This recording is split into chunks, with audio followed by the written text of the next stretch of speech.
Okay. What we're gonna talk about for a little while too. Yeah, we're gonna have to cut that light down, aren't we? Okay. All right. Sorry, everybody. Okay. Can you manage? Yeah. Can you manage? Okay. What we're going to look at is today is one is about too late, and next time we're going to talk about lost and found, the last of the parables, and I think my mic's on now. Okay. And good job. It makes a difference, doesn't it? And then we're going to start a series, not this coming Tuesday, but the next one, on power. And what we mean by that is basically the world's power, our power, and especially government power. One of the big questions that has come up, in no matter who is in charge or whoever's in the White House or any of that, is how are Christians supposed to interrelate with the authorities? Are we to be, Romans 13, 1 through 18 is actually one of the key ones on this. It's often interpreted to mean that we're to go along with whatever the government says, and we'll talk about, times when that was important and makes sense, and times when, in history, when it hasn't. So it's going to be really interesting. I think I've been preparing it, and I think you'll find it edifying. So we had our prayer, so we're going to move to the text. Thank you for your patience and being here with us. This is about being too late. After September 11th, we've all had to be more thoughtful about preparedness. I'm not even sure people use the word preparedness that much before September 11th, But now we have ready.gov, and we have everything from thoughtfulness about, what would you do if kind of situations, to all the way up to what they call doomsday prepping. Did you know about this?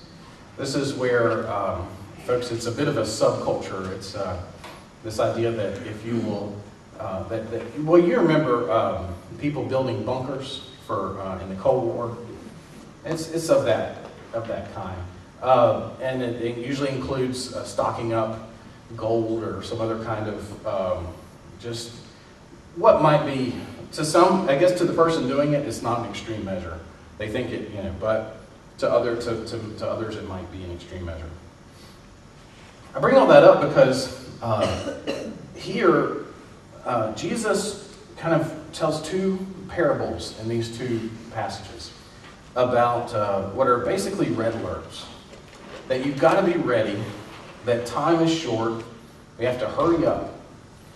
Now that's become something we've heard so much that, and I think in our scriptures, and we've heard these parables before, and we know that it's kind of second nature, this idea of an urgency. But why do we have that?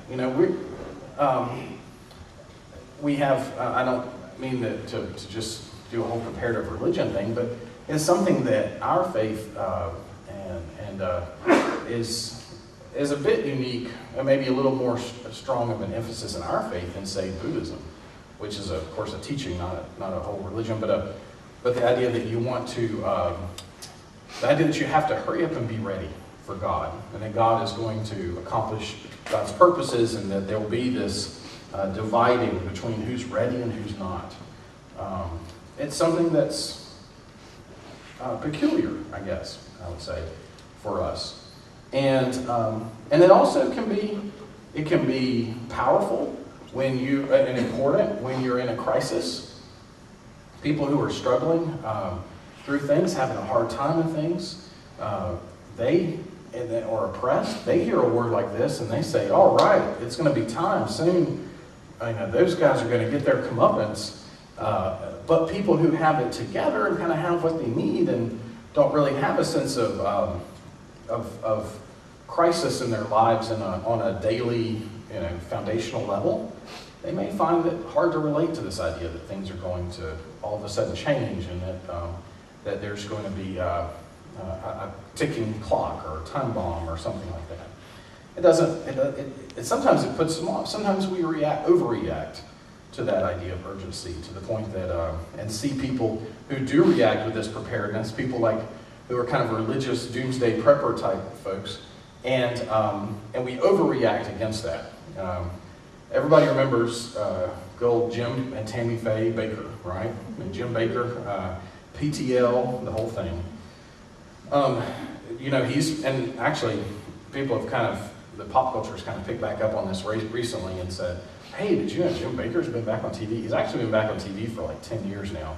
But he has a TV show out of Branson, Missouri. Seems like all these things happen in Branson, Missouri, don't they? And he's got folks there buying some condos again, this kind of thing. He's trying to build up the little city, little community. And part of all that is a emphasis on doomsday foods and buckets of foods that are not really freeze-dried, but dehydrated foods and things like that in big buckets, and meant to serve, and feed your family for months and years and all this kind of thing. And he's very into it, and he laces in all kinds of scripture into this, and so we may tend sometimes to overreact against that kind of extreme behavior, and just lose sight of the fact that there is a real reason, and there is a holy and helpful place for this idea of urgency in our faith. So let's look at one of the first texts. That's your little intro to this stuff, and we're going to look at Matthew 25, 1 through 13.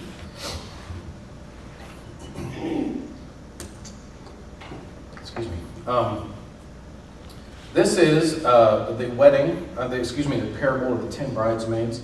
Let me mention a couple things about wedding customs, just so you kind of know what's going on, because their wedding customs for Palestine in the first century were so very different from ours that we can easily get confused. I remember coming up and thinking that this was about all these women who were, because they were virgins, that the bride was supposed to pick from among them, or they were his harem or something like that. And I didn't understand that was not really the case at all. And that was a real misreading of this text. And I think sometimes we do that inadvertently. What happened in Jesus' day, of course, the marriages were arranged. They were arranged by the parents of the bride and the groom. And the marriage partners were often chosen from within the family or the tribe. A father would be keen to enhance his social position by a well-made match for his son or daughter. So it was all about the matching and that kind of thing. There were 2 stages to the wedding ceremony. Right now, what are our 2 stages here? We have they're engaged and then they're married, right?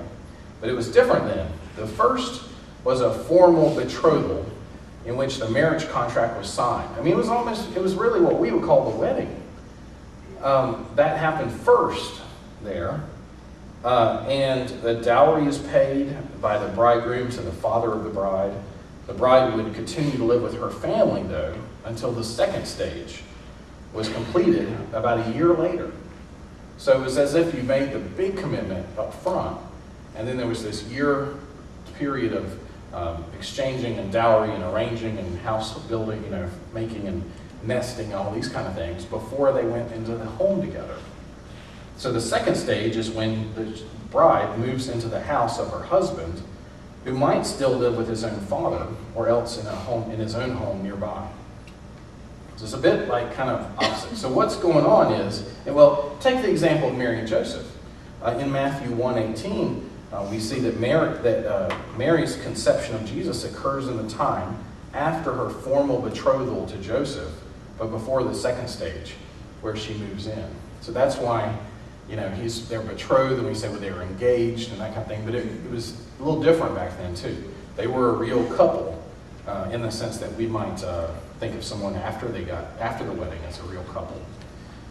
So anyway, what's going on here is the groom is making final negotiations for the bride to bring her to the house. So they've already been through the first stage, and now he has to bring her to the house. And to do that, he's going to be met by these bridesmaids to welcome the bride and groom into the household. So this is a scene in the midst of the completion of this marriage. Everybody following along, more or less? Is that helpful? Everybody already know that? It's okay. It fills in the gaps, doesn't it? It's kind of, okay. So let's hear it. Now that we know what's a little bit of background. Jesus said, "Then the kingdom of heaven will be like this. 10 bridesmaids took their lamps and went to meet the bridegroom." You remember what I just said, right? 5 of them were foolish and 5 were wise. When the foolish took their lamps, they took no oil with them, but the wise took flasks of oil with their lamps. As the bridegroom was delayed, all of them became drowsy and slept. But at midnight there was a shout, "Look, here is the bridegroom, come out to meet him." Then all those bridesmaids got up and trimmed their lamps. The foolish said to the wise, "Give us some of your oil, for our lamps are going out." But the wise replied, "No, there will not be enough for you or for us. You had better go to the dealers and buy some for yourselves." And while they went to buy it, the bridegroom came, and those who were ready went with him into the wedding banquet, and the door was shut.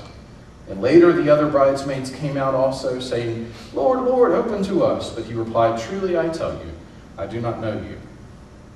Keep awake, therefore, for you know neither the day nor the hour." This is not only a parable about readiness, but it's a parable about the wise and the foolish.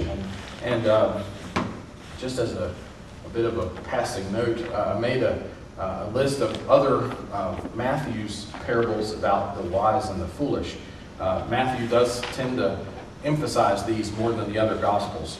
But think of it along these other ones that are familiar. Remember the weeds and the wheat?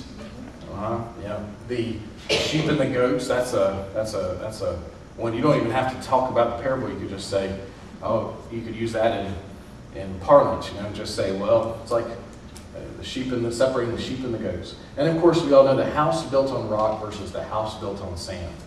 So this is falls in line with the wise and the foolish kind of parable, but it's also a parable about being ready.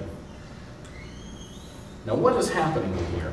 Let me give you, like I did with the intro, let me give you a little more insight, if I can, into a few of the mechanics of what happens in the story that are not really apparent to us in this day and time.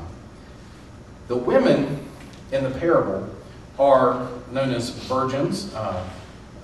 We just see in some translations bridesmaids, but the Greek says virgins too. It's a word that was used synonymously. It's the same term that was applied to Mary in Matthew 1:23, Parthenos. It's a young unmarried woman, and these women are friends of the bridegroom. And there's no mention of the bride in the parable at all. In fact, we never hear about the bride herself. The bridegroom alludes to Jesus, of course, and the focus of the relationship is on Jesus. But we learn about him through the behaviors of these bridesmaids. Lampos. What do you think that means? Lamp. Sounds like lamp, doesn't it? Lampos. It is spelled very much the same, and it's not clear whether the young women have torches that are wrapped with oil-soaked rags, or whether they are carrying actual oil lamps. The word is ambiguous. We say lamps, but it could have been torches. It doesn't matter. I mean, no, not really. But we notice in the story that some of them brought their own extra oil, and some didn't, right? Some of them brought their own extra oil, and some didn't. There was another word, lykanos, in the Greek that was usually used to mean oil lamps, per se. But what's interesting, though, is that when it says in verse,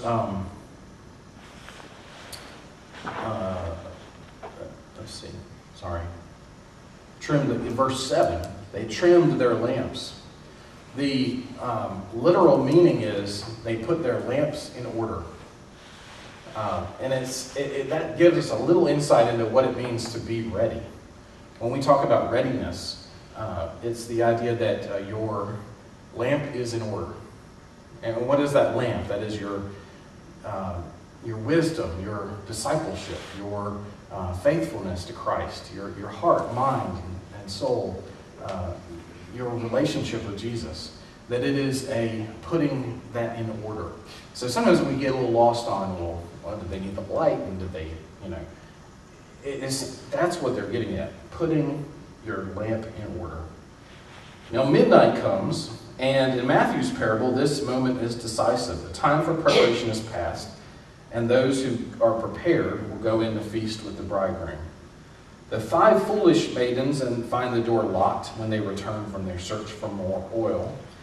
They are locked out, and their plea is, let us in, Lord, Lord, open to us. Now, sometimes people come along and say, well, that doesn't sound like Jesus at all, because what did Jesus say?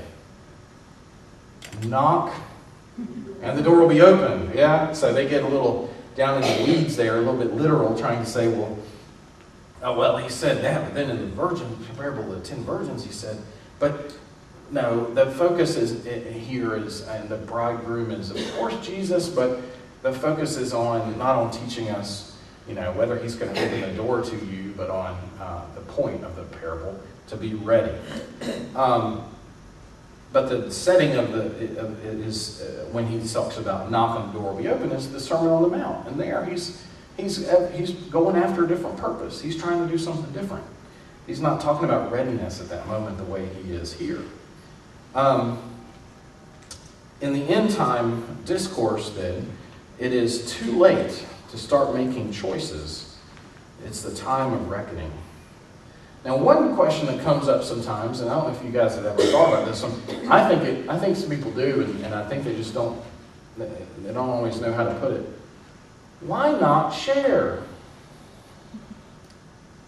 Why did the wise bridesmaids not give some of their oil? They could have, The foolish ones asked them for it. And the wise said, no, there will not be enough for you and for us. Now, it's hard because it sounds as if there's a limited amount of God's grace or something, or God's love and God's care to help you go around, to help you in your discipleship. And that's not, of course, what he's after in saying this parable.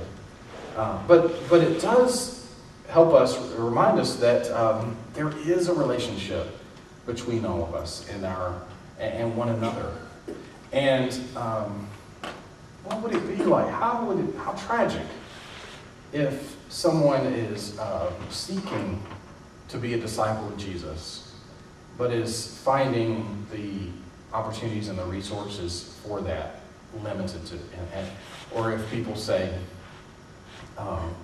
they don't extend that right hand of fellowship and open the door of the church and welcome people. That's a concern. We want to be wise, but we don't want to see anybody turned away. And so it's something that it's a sort of a take on things that's interesting. Now, let's look at what's happening a little more directly here in the parable. Okay? Right at the beginning, Jesus tells us, it's interesting, Jesus tells us at the beginning of the parable that 5 are wise and 5 are foolish. We haven't seen what they're going to do yet, but apparently 5 are wise and 5 are foolish. He tells us this because we can't know that just from looking at them. All 10 have come to the wedding. All 10 have had their lamps aglow with expectation. All 10 have on their bridesmaid gowns. We would never guess from appearances that half are wise and half are foolish. Now, what does that tell you about us? How do you apply that to... You can't judge by appearances. That's right, that's right. Which goes both ways. Sometimes we want to kind of say, hey, Jesus wants everyone in, let's come to him, and we do. And then other times, Jesus was raise the bar on what he expects of us, and not everybody sticks around or sticks with that. Not everybody comes to Bible study or something, or comes to church. When it's inconvenient. Not everybody serves and does what's needed when it's hard, when it requires a lot of them. Many do, but not everybody.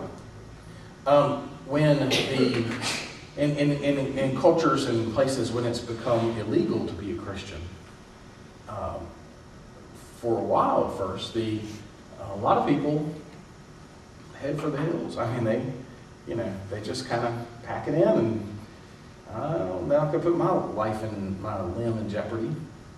Now, then the church will often thrive in secrecy. The church has been known to do that. But what would happen if it suddenly became illegal? The idea is that you can't always tell until hard times happen. And it's not the looks, it's not the lamps or the long dresses, it's the readiness.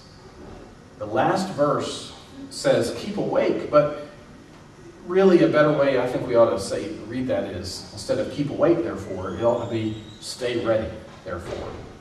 Because who slept? How many did the 5 foolish ones fall asleep? All of them fell asleep. This is not one of those, will you stay awake with me all night, couldn't you stay awake with me all night stories of Jesus.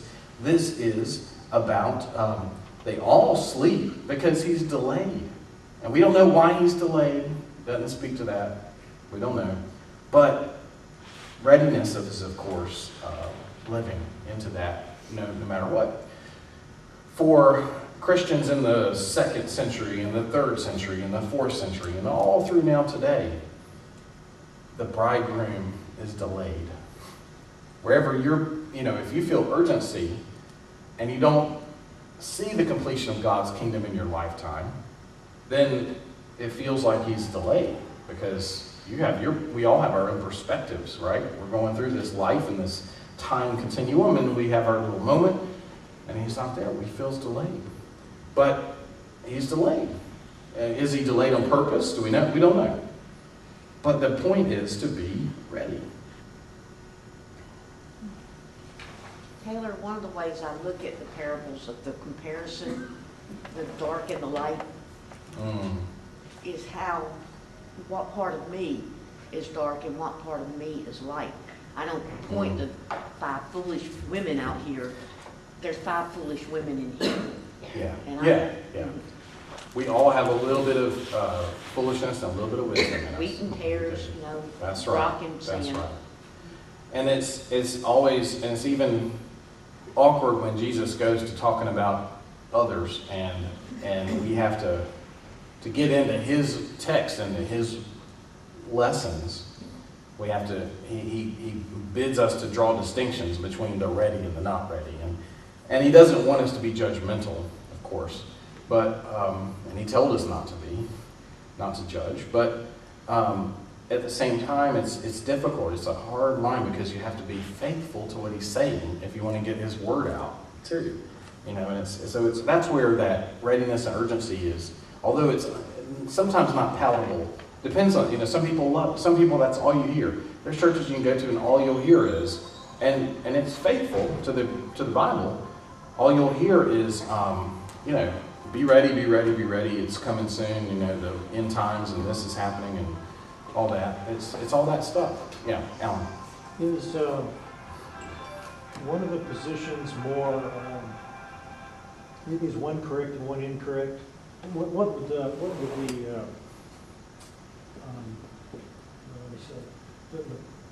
would be the proper way for one of the bridesmaids to act? Did they know they should have showed up with a bottle of oil too? Is that customary? Yeah. Because in there, you could, it almost shows disrespect. Or could you not use the word responsible? But that's, yeah. Be responsible knowing what you've got to do. And Because that's also an issue, a way of looking at it, that they're, and responsible is probably just a good way to say it. Some people respected enough and were responsible enough to do what they really should do. And Right. some others kind of went for the ride, Right. something like that. I think it helps And to you could differentiate that within people. absolutely, and I think it helps to think that about the idea that, of course, there are circumstances that people face that they can never be prepared for. There are tragedies and horrible things. At the same time, it also is the point of the parable that some people are more ready than others for bad news, tragedy, challenge, persecution, etc., etc. And unfortunately, you know, well, that's true. And I mean, we see it with folks sometimes, and that some have really filled up the toolbox a lot.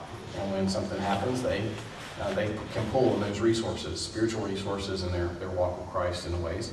That doesn't mean that other people who are having trouble getting there aren't faithful or haven't tried to be faithful. Maybe they have, maybe they haven't. And but we don't want to judge. But yeah, the thrust of the parable is go about it. You are wise to study your Bibles. You are wise to pray in groups and with each other and to God. You are wise to share what God is up to in your life through the church and beyond in the church and in all kinds of ways. You know, you are wise to love your neighbor as yourself and to love God with all your heart, soul, mind, and strength. So that's what the wise. It doesn't mean you're going to be. You have like a special, a special antidote to everything bad in the world. But it's, it helps, of course, to face it. I think, I don't know if the women just get together and say, we're going to be the bridesmaids, but they were charged with this responsibility if they took that on. Right. Now, being responsible, like they said, or irresponsible, just wanted to go to the party, all right?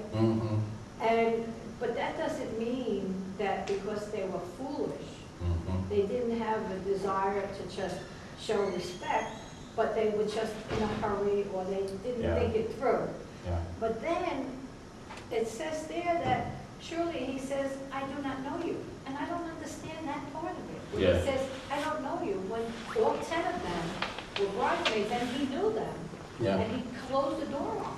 Well, let's. He knows me. Yeah, exactly. I wouldn't close the door off. No, and let's remember too that our Savior said things depending very much on the context and situation. And if we line them up right out of context and just smack them beside each other, they look like contradictions. One time, the disciples came to Jesus and said, there's somebody over there who's healing and casting out demons in your name. You want us to go stop him? Remember what he said? If he's not against me, he's for me.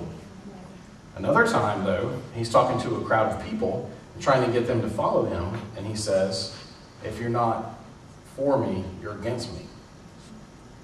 Okay, but what are we going to do then, right? So here we could hold this up against the ones where he says, my yoke is easy, my burden is light. Knock on the door will be open to you. There's a tension, if you just lay them side by side, it doesn't add up the way it does when you see what he's teaching and when and how and why. But again, the parable, they all break down at some point. The parable isn't there to prove everything in the world. Right. And although we like to say, well, the guy who's getting married is Christ, right? It's not. It's a guy getting married. Exactly. It's a story about a guy getting married, and the guy comes out and he says, I don't know you guys. Right. It's just his attitude towards them. The parables always break down. And here's one of the things I learned early on, too, in studying theology, is that all kind of illustrations and object lessons and all that kind of stuff, they always break down at some point. And if when you communicate the gospel, you use some illustration or talk, and particularly in preaching, but also just in other things, you use it as far as you can, but you don't push it too far. Sometimes if you're, remember when I first did the intro on this study, I kind of got off tangent. I got on to preaching a lot, and the work of preaching. But I see some people sometimes say, "Well, Jesus is like this, table or something like that." But it doesn't mean that if you do this, then he doesn't love you, or if you do that, or if you turn it over. They go on and they start qualifying it so many different ways, like from so many different directions, that basically there's no point. What were they trying to say in the first place? You can just put something out there to get you the point, but then you have to kind of leave it and walk away, step away. And you have to do that in sermon illustrations too, because they're always going to break down at some point. If you took them to their logical conclusions, everything's a slippery slope. Yeah. In today's world, though, in church, we're all the bridesmaids. Some are prepared, Yeah. and some just simply show up Sunday morning. Yeah. I go to church every Sunday, Yeah. but they're not prepared. Right. Right. And when the time comes, Yeah. if you've just been warming the seat, Yeah. Exactly. but not, Yeah. That's what he's saying. Yeah. It's a bitter pill for, in some ways too, for people who are faithful and unfaithful, but prepared or wise or foolish. It's hard, but it is. That's what readiness means. Yeah. Yeah. Well, I wanted to see if you could talk a little bit more about what readiness means. Yeah. Because one part of it that I don't think was mentioned that pertains to me Mm-hmm. is reaching a point of acceptance of whatever life throws at you Mhm. because Mhm. God is with you and God is you are part of God. Mm-hmm. So that steady rock feeling Mm-hmm. and accepting that whatever comes, instead of resisting it, instead of like Mm-hmm. putting all your energy to try to reverse it, Mm-hmm. the acceptance of it to me is part of the readiness. But I don't know if that's just me. Sure. Yeah. No, I think that's very helpful. And to being, that she was saying that part of being in a sense of readiness is a sense of, just because it's hard to hear sometimes. Acceptance It's being receptive and of the bad, whatever tragedy, whatever it is. right. Instead of trying to reverse it. Right, and the Bible has a lot of good wisdom about that when it talks about reeds in the wind. And of course that's a very familiar agricultural thing back then. We might talk about the pine trees and the of course around here you don't have as many as we have in the Piedmont, but when the storms come in and the pine trees are just doing this, they're all over the place. But the big strong oaks and all that, it takes a lot more to get them down. But when they go down, and so they don't have a give to them. Anyway, the reeds, is a good metaphor for that. But yeah, to be able to move with those things, and I think as we live with this parable and with the next one that we'll look at now, it's a grace to be able to seek to be ready, but to also trust and fall back on the ask and it shall be given to seek and knock and that. And to find that Jesus' grace is even beyond. He has every right to be as stringent and locked down as the groom, but we know he's not too, or he hasn't been for us. And he could be, but he's grace filled. So how much more then do we say? Amazing grace, that he would give us a million chances to follow it. So let's look at the next one. This is Luke 12, 13 through 21. And this one doesn't really take as long as the first one, but to work through. But it's a little less, it's partly because it's not quite as culturally different for us. It's a little more familiar, or at least a little more accessible. This is a parable, of course, as we'll read in a minute, but it's directed to disciples, which Jesus, and it's something Jesus utters during his journey to Jerusalem. But let's remember what prompts this one before we read the parable of the rich fool. Look a little bit before, and you'll see that, let's see if I can find the exact verse. It's a dispute about the family inheritance. Okay, 13 through 14. Oh, it's in there, isn't it? It's already in the parable. Sometimes it's like a story before, earlier.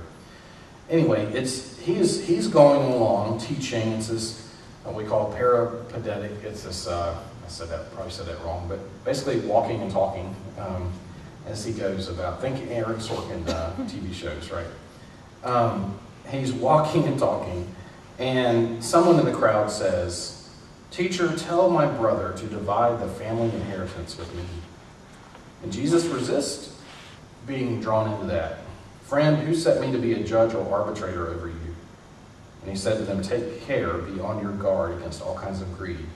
For one's greed, life does not consist in the abundance of possessions." So we have a built-in context here.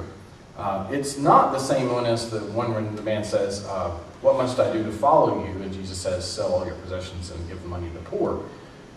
But the parable ends up having a similar meaning. But this one is more about readiness. This one is more about a family inheritance. We just had my sister and her husband, and my wife, and my parents. We all got on a kind of a video conference call thing, and we had planned it for a little while to do some of that family talk that families ought to do. They were laying out. Well, we have a tract of land over here in Davidson County, and we got this. Here's that we're going to get our will done. What do you think about this kind of stuff? And we had a really good conversation. This idea of settling the family estate does not always go so smoothly. Some of you probably have firsthand accounts of things falling apart. My mom remembers when her grandmother and grandfather died on her mom's side, and how her mom and her sisters and brothers in that generation, not my mom's sisters, but her mom's, and they had a big disagreement, and it really never healed all those things, and there was just misunderstandings all around about people's intentions and all that kind of stuff when the parents died. So it's ugly. It can be ugly, right? I mean, am I speaking truth there? Yeah? You know about that? Okay. So this seems to be one of those. And Jesus resists the call to be an arbitrator over the estate. Now, as a rabbi, that's something he could be doing. He could be giving a position. It might not have all the legal standing in Rome, but it would be like, a rabbi, said this. But he doesn't do that. Rather, he sketches a scene that prompts the man and us to reflect on questions about greed and ownership. So let's hear the rest. Let's hear the parable itself. So beginning in verse 16 then he told them a parable. The land of a rich man produced abundantly, and he thought to himself, "What should I do? For I have no place to store my crops." Then he said, "I will do this. I will pull down my barns and build larger ones, and there I will store all my grain and my goods. And I will say to my soul," and I love that. It's like you built a little joke in here. "I will say to my soul, soul," who does that? Anyway, "you have ample goods laid up for many years. Relax, eat, drink, be merry." But God said to him, "You fool, this very night your life is being demanded of you, and the things you have prepared, whose will they be? So it is with those who store up treasures for themselves, but are not rich toward God." Well, we won't get off track much here, but this does fall in line with some emphasis. As I told you, Matthew likes to emphasize wise and foolish. Luke likes to emphasize possessions and the issues around possessions. So most of them are in Luke, and I can give you these later if you want to copy them all down or something. But let's just kind of list rename them in our minds here. The ones who leave everything to follow him. Peter, and complaining about we've given everything to follow you, and he talks about that. And also the ones who say, I don't know if it's one of these, but there's the place, I can't remember the reference now, where someone says, maybe that is it, where he says, I need to go bury my father, you know, and he says, let the dead bury the dead. Ooh, my goodness. Can you imagine if we had a funeral and I said, I'm sorry, I can't do your funeral, let the dead bury the dead. Boy, oh, okay, no, wouldn't work, right? But anyway, he's emphasizing that discipleship, yeah. Others use their money to finance Jesus' mission, and some open their homes for house churches. And of course, Luke wrote Acts as well as Luke. We're very, very sure about that. And so we count Acts as telling us more about this. Others sell their property and, well, looks like I messed up there. Others sell their property to contribute to the community. We also know of, I don't think I listed it, but Ananias and Sapphira in Acts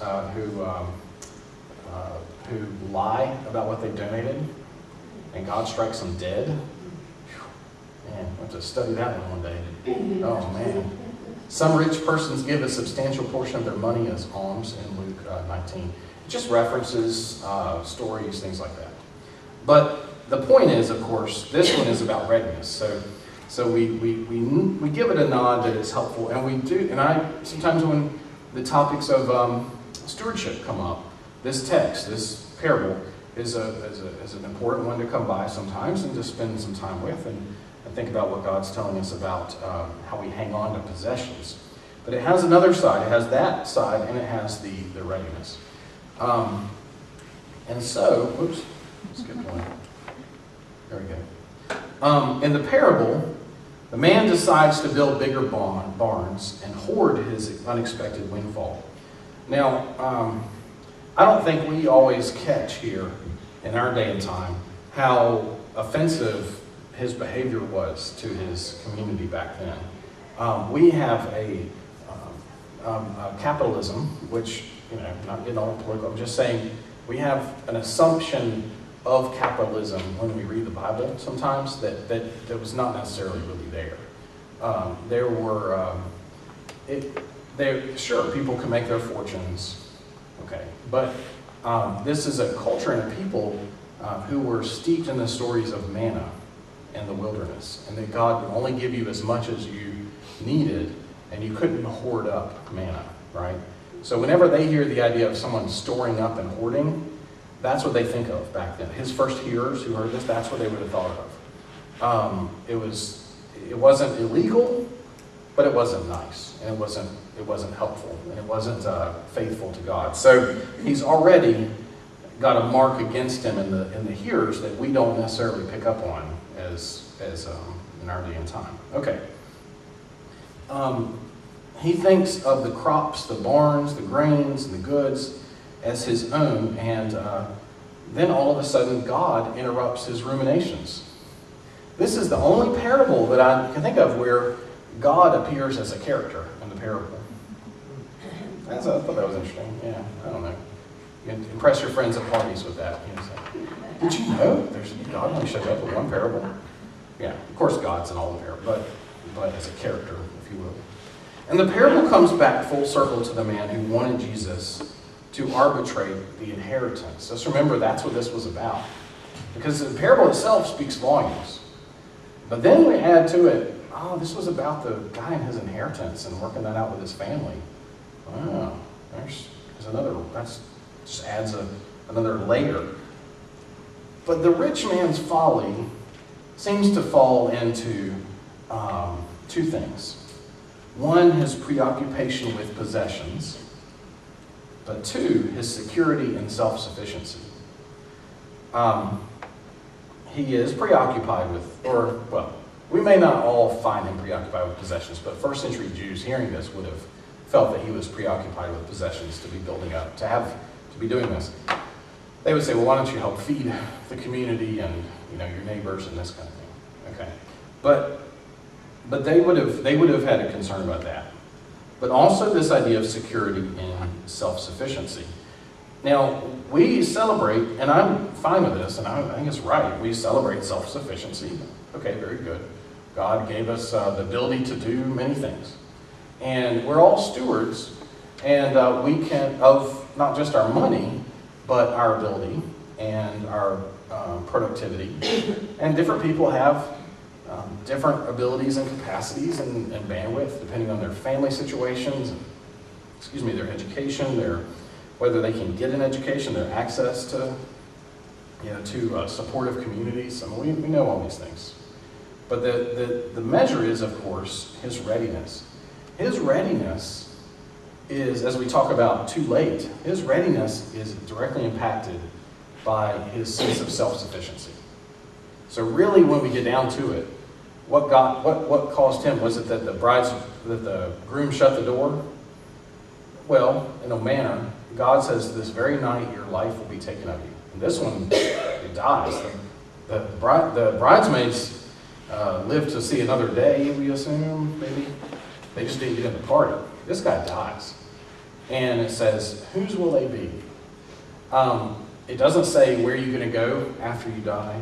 You're going to go heaven or hell and that kind of thing. That's not what he's saying. He's saying, whose will they be? It's a lesson to the man that he had his focus on the wrong thing.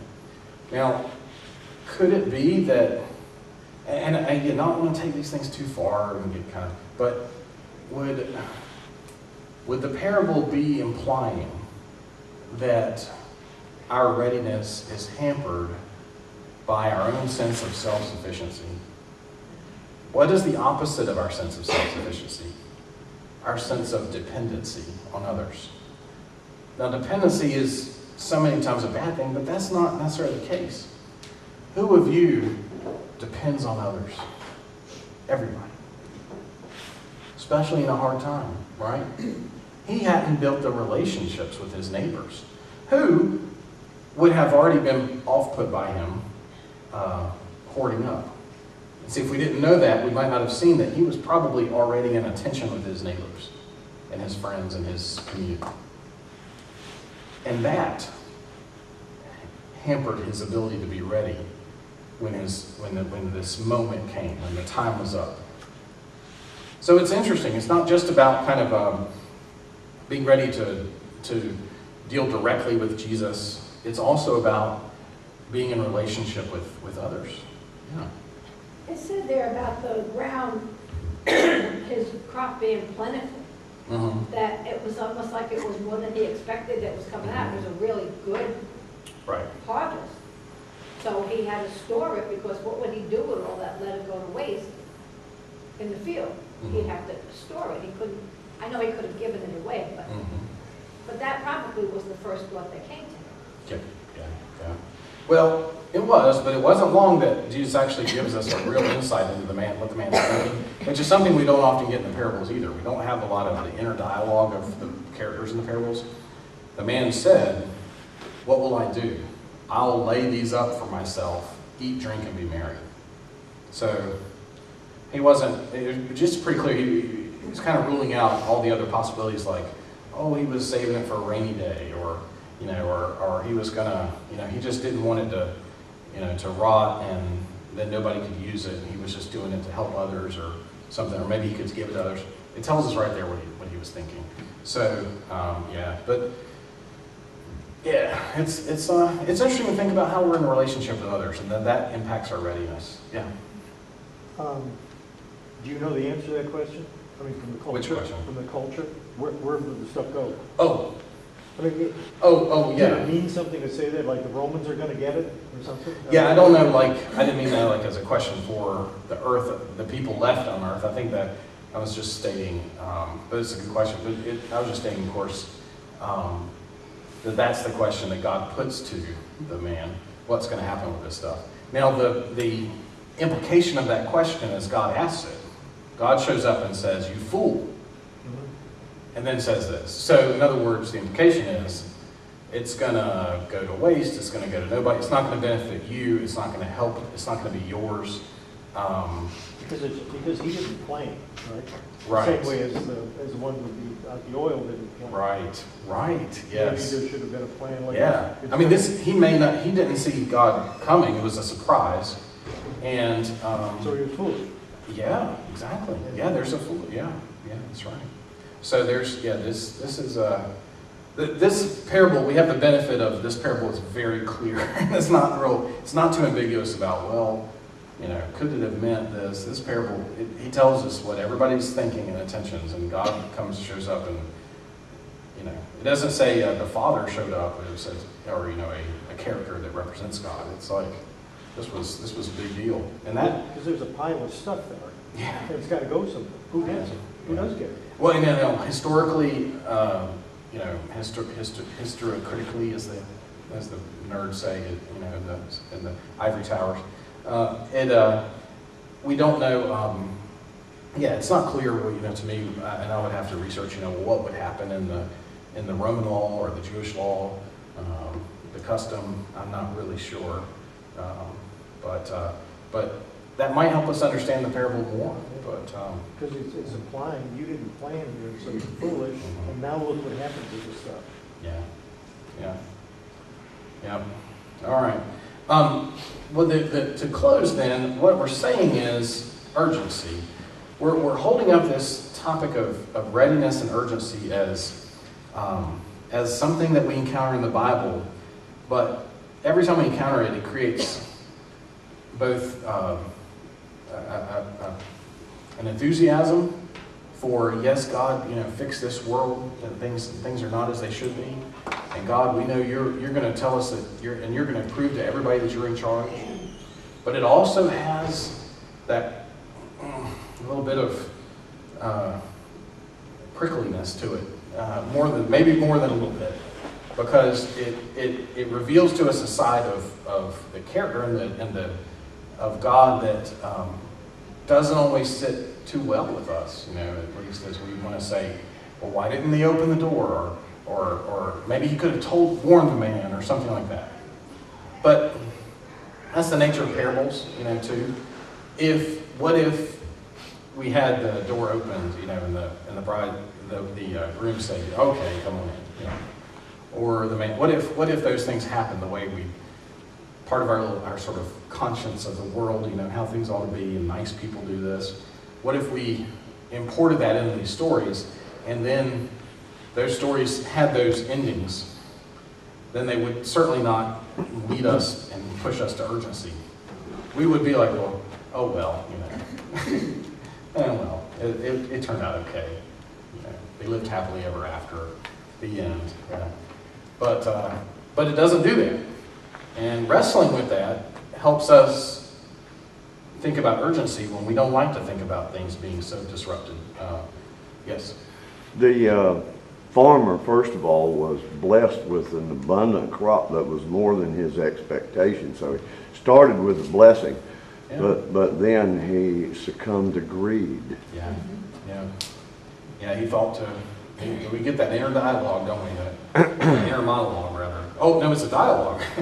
I said to my soul, he said to his soul, soul? I mean, really, yeah. It's almost, that's a good example of Sunday sermon with the finding humor, right? It's there. And maybe that tells us something that he talked that way to himself. It could be interesting.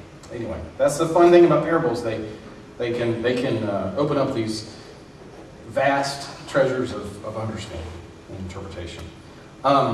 But finally, what does Luke follow this story with? And here's God always comes back to good news, and proclamation always comes around to good news. After the rich young ruler, he tells his disciples, Jesus preaches to them, and tells them, do not worry about your life, what you will eat, what you will wear, your body. Consider the ravens, the flowers of the field, and the hairs on your head, and all those beautiful things. And he says, do not be afraid, little flock, for it is your Father's good pleasure to give you the kingdom. That's, of course, the grace-filled gospel message that the good news of Jesus Christ for the ages. And that means so much more when we hold that intention with the parables of readiness and urgency and too late. You see how much more that means. It's not just sweet sounding words. It's pardon. It's pardon. It's saving. Yeah. And it's also a command. Do not worry. Do not worry, because when you start worrying, you start doing God's job. Quite. When I see somebody worried, I always try and tell them, you don't change one iota of anything, but you make yourself less faithful and more about worrying about inside and making yourself sick over things you have no control over. Exactly. And it's just be faithful and trustful, and then things work out. Yeah. And to now hold these in tension is great. Anybody know, you said 1 iota. Anybody know what an iota is? A little bit. It's a Greek letter. No Greek. You know, I'm always, he's like, oh, preach Pastor Taylor and all the Greek. Oh my God. Y'all think you think you live in Greece or something. It's a Greek letter. It's what we would call an I. An I. A letter I. And so it means when it's an old saying that when you would change an iota, it's like leaving the dot off the I. That's kind of the idiom that we would employ. We talk about crossing your T's and dotting your I's. Yeah. That's what iota comes from. Yeah. All right. Oops. There we go. Okay, just to review. Next time we'll go to Lost and Found. Next time we have a couple of parables, actually 3, all right on top of each other in Luke 15. That is, if I remember right, the lost coin, the lost sheep, and then the prodigal son. If that's right. Yeah, I believe that's right. Tell me if I'm wrong. Am I right? Yeah. That's correct. Yeah, that's right. Okay. And we're gonna, we're not gonna get into the weeds on the prodigal son because we've actually treated that not too long ago in one of the other gospels, but we're going to hold them together with the idea of the lost things and what work God goes to find lost people and things, and just what they mean, and even some, as I like to do, kind of work in a few places where we'll stop and say, does it really say that? And we'll catch ourselves on a few things, hang-ups we get sometimes, and then we'll talk about power. Remember, we should have prayed for Fran. I talked to her yesterday, and she usually would be with us, but she's still getting over some pneumonia, and for her it just takes a lot more and more